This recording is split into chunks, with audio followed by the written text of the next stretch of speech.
Friends welcome back to the next lecture standard 11 biology में આજનો આપણો નેક્સ્ટ ચેપ્ટર જે છે ચેપ્ટર નંબર 22 11th સ્ટાન્ડર્ડમાં સૌથી છેલ્લું ચેપ્ટર અને આપણે હ્યુમન ફિઝિયોલોજી જે છે અંતર્ગત હ્યુમન એન્ડોક્રાઇન સિસ્ટમ મતલબ કે હ્યુમન અંતસ્ત્રાવી તંત્ર મનુષ્ય જે છે એમાં જે ટોટલ 10 તંત્રની વાત કરેલી હતી મેં આગળ 10 તંત્રમાંથી એક તંત્ર અંતસ્ત્રાવી તંત્ર એના વિશે આપણે અભ્યાસ કરવાનો છે યુનિટ 5 જે છે એમાં તમારે 16મા ચેપ્ટરથી 22મા ચેપ્ટર સુધીના બધા ચેપ્ટરો આપેલા છે આપણે 16મું ચેપ્ટર એ કમ્પ્લીટ કરેલું છે અને 22થી ઉપર તરફ જે છે એક ભણતા જઈશું એટલે આજે 22મું ચેપ્ટર અંતસ્ત્રાવી તંત્ર એ પહેલાં અંતસ્ત્રાવ એટલે શું છે અને અંતસ્ત્રાવી તંત્ર જે છે એનો મતલબ શું થાય એના વિશે આપણે આજે અભ્યાસ સ્ટાર્ટ કરશું સૌથી પહેલાં ટેક્સ્ટબુક મુજબ ચેપ્ટર નંબર 22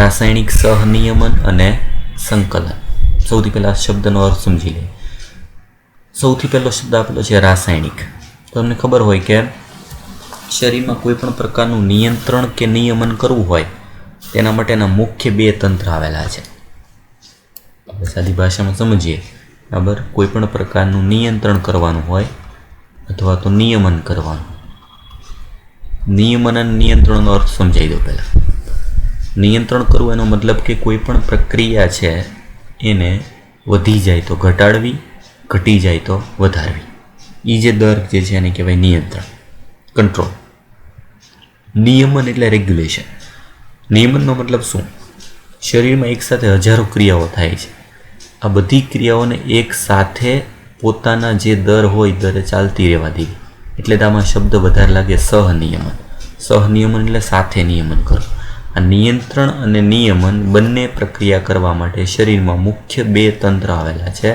એક તંત્રનું નામ છે ચેતાતંત્ર જે આને આગળનું ચેપ્ટર છે અને બીજું જે છે એ છે અંતસ્ત્રાવી તંત્ર તફાવત શું છે બેયમાં અને બંને કઈ રીતે કાર્ય કરે છે એના વિશે ટૂંકમાં સમજી લઈએ ચેતાતંત્ર અને અંતસ્ત્રાવી તંત્ર બંનેનું કાર્ય કોમન નિયંત્રણ સહનિયમન ચેતાતંત્ર જે છે એ કોઈ પણ પ્રક્રિયાનું ઝડપી અને વિદ્યુતીય વહન કરે છે વિદ્યુતીય પ્રક્રિયા દ્વારા કોઈ પણ પ્રક્રિયાનું તાત્કાલિક ધોરણે જે નિયમન કે નિયંત્રણ કરવાની જરૂર પડે ઝડપી તો એ કરે ચેતાતંત્ર અને એ કરંટ સ્વરૂપે કરે જેનું નામ છે વિદ્યુતીય પ્રક્રિયા એટલે એક પ્રકારના કરંટ દ્વારા ઉર્મિવેગ સ્વરૂપે એનું વહન કરે જ્યારે એની સરખામણીમાં અંતસ્ત્રાવી તંત્ર એ શું છે તો કે પ્રમાણમાં ધીમું અમુક પ્રક્રિયા એવી હોય કે જે તાત્કાલિક ધોરણે નિયમિત ન થતી હોય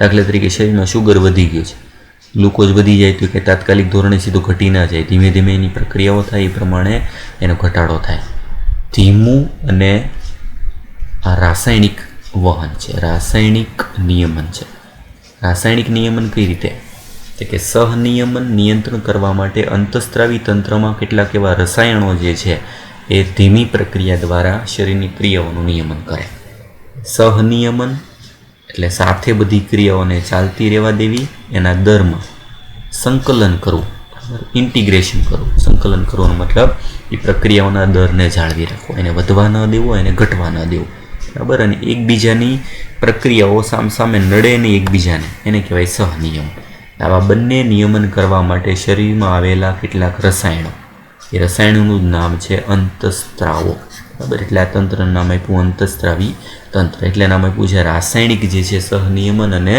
સંકલન બરાબર સૌથી પહેલાં અર્થ સમજી લે વ્યાખ્યા ચેતાતંત્ર પ્રત્યેક અંગોનું ઝડપી સહનિયમન પૂરું પાડે છે જો જ્યાં ચેતાતંત્ર આવે છે ત્યાં શબ્દ લાગે છે ઝડપી ઝડપી સહનિયમન પૂરું પાડે આ ઝડપીની જગ્યાએ ધીમું થઈ જાય તો આ ચેતાતંત્રની જગ્યાએ અંતસ્ત્રાવી તંત્ર આવી જાય ચેતા નિયમન ઝડપી પરંતુ ક્ષણિક છે તાત્કાલિક નિયમન કરે પણ એ બહુ ઓછી માત્રામાં હોય તાત્કાલિક ધોરણે ક્ષણિક માત્રામાં નિયમન કરતું હોય ચેતાતંતુઓ શરીરના બધા જ કોષોને સાંકળતા નથી સૌથી અગત્યની બાબત કે શરીરમાં આ નિયમન જે ચેતાતંત્ર દ્વારા થાય એ બધા કોષો સાથે સંકળાયેલા નથી અને કોષીય કાર્યોને સતત નિયમનની જરૂરિયાત હોય છે શરીરમાં જે કાર્ય થાય છે કોષની અંદર એને સતત નિયમન તો કરવું જ પડે, મતલબ એના દરને જાળવી રાખવા પડે. તેથી વિશેષ પ્રકારનું સહનિયમન અને સંકલન પૂરું પાડવું જરૂરી છે. આ કાર્ય કરે છે શરીરના એક મહત્વના રસાયણો જેનું નામ છે અંતઃસ્ત્રાવ. અંતઃસ્ત્રાવો દ્વારા વિશેષ પ્રકારનું સહનિયમન અને સંકલન થાય.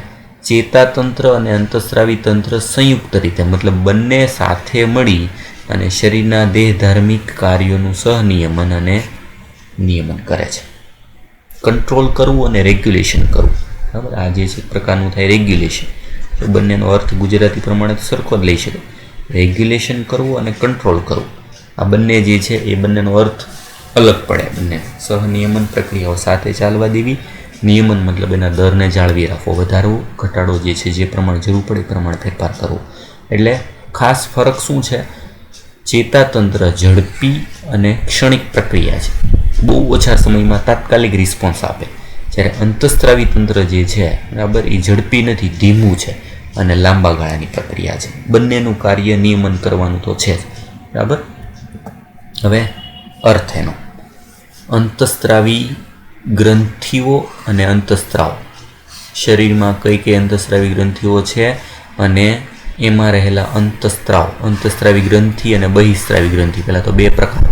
એની અંદર રહેલા અંતઃસ્ત્રાવ મતલબ હોર્મોન્સ.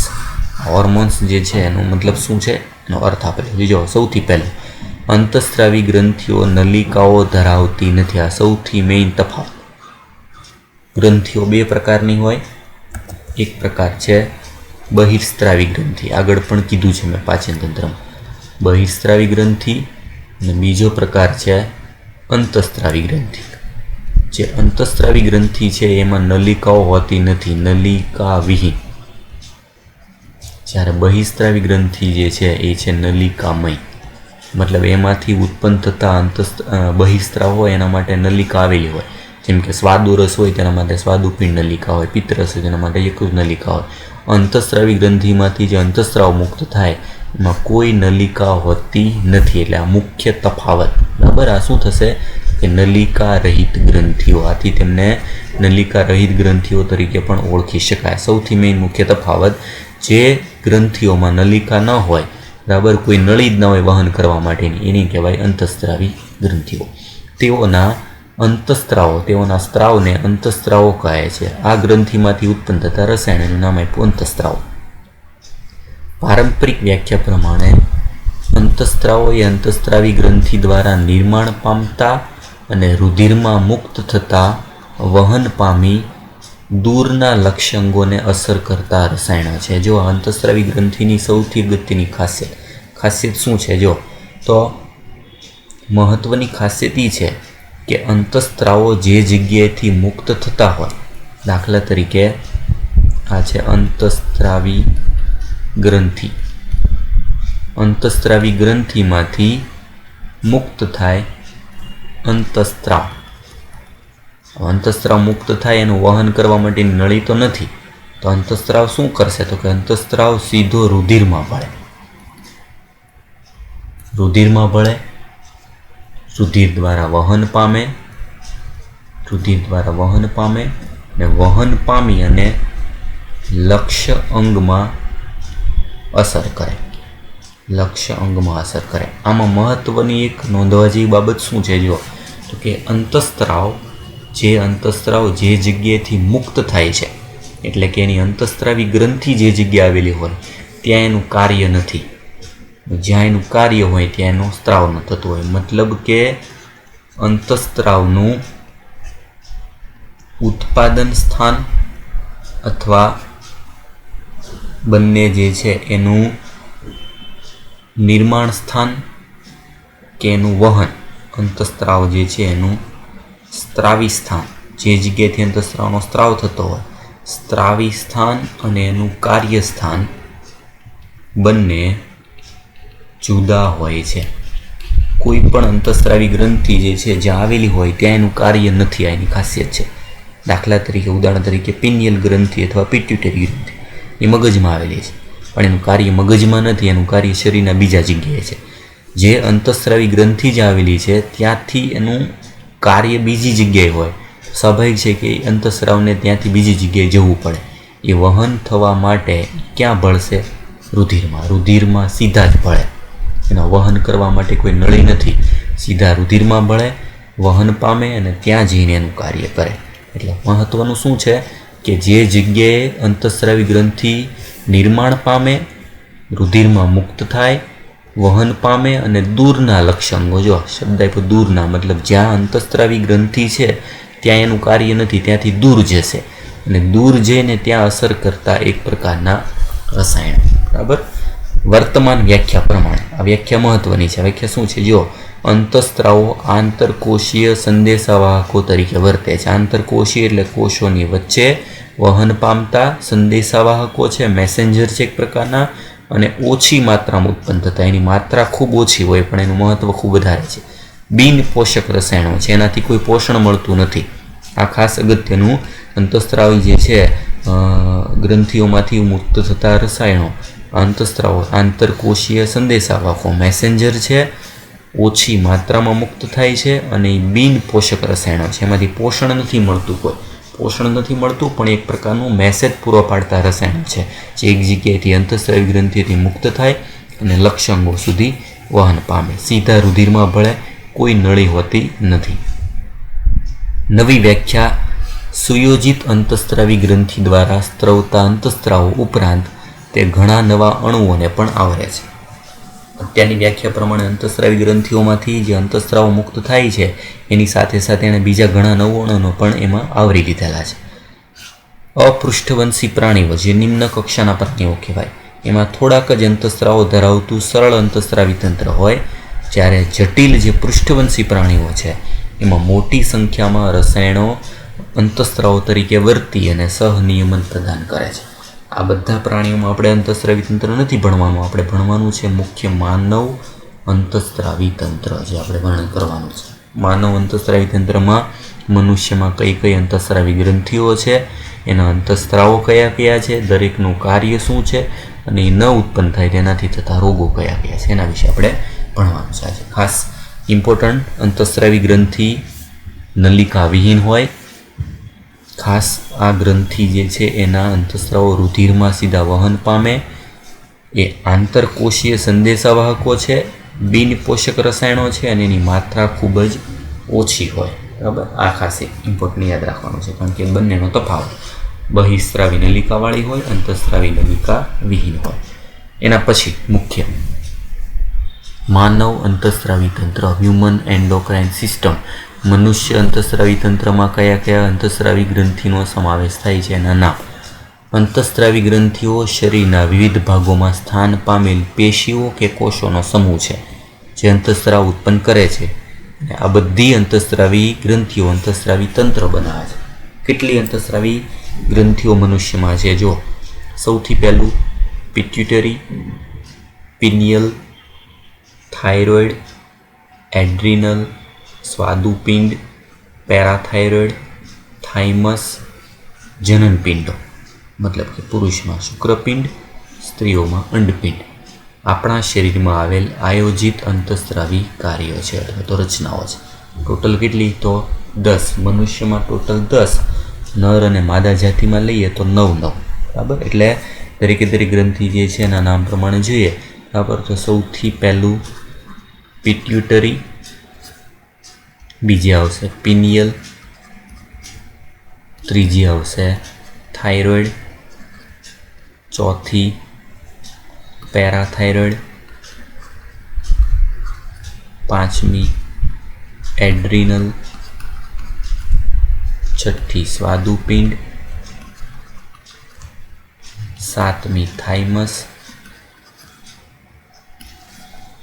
આઠમી કઈ આવી ગઈ? પિટ્યુટરી આવી ગઈ, પિનિયલ, થાઇરોઇડ, એડ્રિનલ, સ્વાદુપિંડ, પેરાથાઇરોઇડ, થાઇમસ. જનનપિંડો જે છે એમાં શુક્રપિંડ, નવમી અંડપિંડ અને સૌથી મુખ્ય જે આવી ગઈ છે આગળ, બરાબર, 10મા નંબરની પહેલી જેમ આપી દીધી હાઇપોથેલેમસ. બધાના સ્થાન લઈએ. હાઇપોથેલેમસ, પિટ્યુટરી અને પિનિયલ આ ત્રણેય આવેલી છે મગજમાં. થાઇરોઇડ અને પેરાથાઇરોઇડ એ આવેલી છે ગળામાં. એડ્રિનલ ગ્રંથિ આવેલી છે મૂત્રપિંડની સાથે સંકળાયેલી ઉપરની બાજુ. સ્વાદુપિંડ આપણે પાચન તંત્રવાળા ભાગ જે છે એમાં ભણી ગયા, પક્વાશયની વચ્ચે. થાઇમસવાળો ભાગ હૃદયની નજીક. શુક્રપિંડ માત્ર નરમાં આવેલ વૃષણ કોથળીમાં. અંડપિંડ માત્ર માદામાં આવશે ઉદરમાં.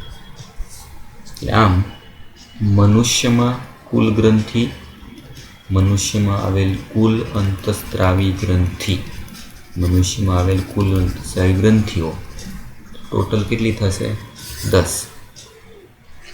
નર કે માદામાં જાતિમાં કોઈ પણ લઈએ તો કેટલી થશે? 9. કારણ કે આ બંને ઓપ્શનલ, શુક્રપિંડ અને અંડપિંડ બંને કોઈ પણ એક જાતિમાં જે છે એક જોવા મળે. નરમાં 9, માદામાં 9. બરાબર. આવી ટોટલ જે છે 10 ગ્રંથિઓ. ઉપરાંત આ બધી અંતસ્ત્રાવી ગ્રંથિઓ થઈ ગઈ. ઉપરાંત કેટલાક અન્ય અંગો જેવા કે જઠરાંત્રિય માર્ગ, જઠરાંત્રિય માર્ગમાં જઠર, આંતરડું, યકૃત, મૂત્રપિંડ અને હૃદય પણ અંતસ્ત્રાવ ઉત્પન્ન કરે છે. આ થઈ ગયા સહાયક અંતસ્ત્રાવી અંગો. અંતસ્ત્રાવી ગ્રંથિ નથી કોઈ, તેમ છતાં એમાંથી અંતસ્ત્રાવ ઉત્પન્ન થાય છે એટલે એને નામ આપેલું છે સહાયક અંતસ્ત્રાવી અંગો.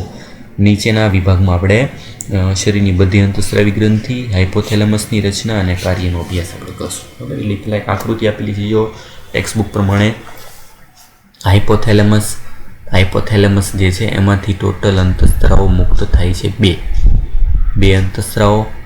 પિટ્યુટરી ગ્રંથિ જે છે એમાં સૌથી વધારે 9 અંતસ્ત્રાવો, એટલા માટે તેને નામ આપેલું છે શરીરની પ્રમુખ અંતસ્ત્રાવી ગ્રંથિ. શરીરની પ્રમુખ અંતસ્ત્રાવી ગ્રંથિ, કારણ કે સૌથી વધારે અંતસ્ત્રાવો આ ગ્રંથિમાંથી મુક્ત થાય.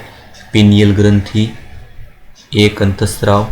થાઇરોઇડ અને પેરાથાઇરોઇડ, તો થાઇરોઇડ જે છે એમાં અંતસ્ત્રાવો ટોટલ હોય 3, પેરાથાઇરોઇડમાં અંતસ્ત્રાવ હોય 1, થાઇમસ જે છે એમાં અંતસ્ત્રાવ હોય 1, સ્વાદુપિંડ જે છે એમાં અંતસ્ત્રાવ હોય 3, એડ્રિનલ જે છે બરાબર એમાં અંતસ્ત્રાવો થશે 5, શુક્રપિંડ છે એમાં અંતસ્ત્રાવ થશે 1 અને અંડપિંડમાં અંતસ્ત્રાવ હોય 3. આટલા દરેકના અંતસ્ત્રાવો છે. સ્થાન પ્રમાણે દર્શાવ્યું છે બધાનું. હાઇપોથેલેમસ, પિટ્યુટરી અને પિનિયલ. બરાબર. તમને ખ્યાલ આવી જશે કે મગજમાં સંકળાયેલી દરેકે દરેક 3 ગ્રંથિ મગજમાં અલગ અલગ જગ્યાએ સ્થાન પામેલી છે. થાઇરોઇડ, પેરાથાઇરોઇડ ગળાના ભાગમાં, ગળાવાળા ભાગમાં આગળ પાછળ બંને આવેલી ગ્રંથિઓ. થાઇમસ છાતીના ભાગમાં જ્યાં હૃદયની ખૂબ નજીક હોય એવી ગ્રંથિ. સ્વાદુપિંડ પાચન તંત્રનો ભાગ, પક્વાશય જે છે એની વચ્ચે આવેલી ગ્રંથિ. એડ્રિનલ દરેકે દરેક મૂત્રપિંડની ઉપરની બાજુ, અહીંયા ઉપરની બાજુ આવેલી સુપ્રારિનલ ગ્રંથિ તરીકે પણ ઓળખાય એવી એડ્રિનલ ગ્રંથિ. આ બંને ઓપ્શનલ. સ્ત્રીમાં માત્ર માદા જે છે એમાં અંડપિંડ ઉદરના ભાગમાં બંને બાજુ એક આવેલી એક જોડ ગ્રંથિ. શુક્રપિંડ પુરુષમાં ઉષ્ણ કોથળી જે છે એમાં આવેલી એક જોડ ગ્રંથિ. આ બંને થશે જનન પિંડો. આમ ટોટલ અંતસ્ત્રાવી ગ્રંથિઓ અને દરેકે દરેકનું સ્થાન આકૃતિ ટેક્સ્ટબુકમાં આપેલી છે પ્રમાણે હંમેશા યાદ રાખવાના છે. આપણે દરેકે દરેક ગ્રંથિઓ જે છે ભણવાની છે. દરેકે દરેક ગ્રંથિઓ જે છે એના અંતસ્ત્રાવો અને એના કાર્ય વિશે આપણે અભ્યાસ કરવાનો છે. બરાબર. જેમાં ક્રમશઃ આપણે hypothalamus, pituitary, pineal, thyroid, parathyroid, thymus, સ્વાદુપિંડ, એડ્રિનલ, શુક્રપિંડ અને અંડપિંડ આ પ્રમાણે ક્રમમાં એક ગ્રંથિઓ જે છે જોતા જશું અને એના કાર્ય અને એના અંતસ્ત્રાવો જે છે એના વિશે આપણે અભ્યાસ કરીશું. સાથે સાથે દરેકે દરેક અંતસ્ત્રાવોની ઉણપથી થતા રોગો વિશે પણ આપણે આમાં ભણશું ડિટેલમાં. બરાબર. એટલે આના પછીના નેક્સ્ટ લેક્ચર જે છે એમાં આપણે હાઇપોથેલેમસ સૌથી પહેલી ગ્રંથિ જે છે મનુષ્યની એના વિશે આપણે અભ્યાસ કરશું. બરાબર. એટલે સામાન્ય માહિતી, અંતસ્ત્રાવી ગ્રંથિઓ, અંતસ્ત્રાવો શું છે અને એની વ્યાખ્યા જે છે ખાસ યાદ રાખવાની છે. ટેક્સ્ટબુકને રિલેટેડ બેઠી લાઈનમાંથી પૂછાય છે. બરાબર. આના પછીના લેક્ચરમાં આપણે સૌથી પહેલી ગ્રંથિ હાઇપોથેલેમસ ગ્રંથિ વિશે અભ્યાસ કરશું.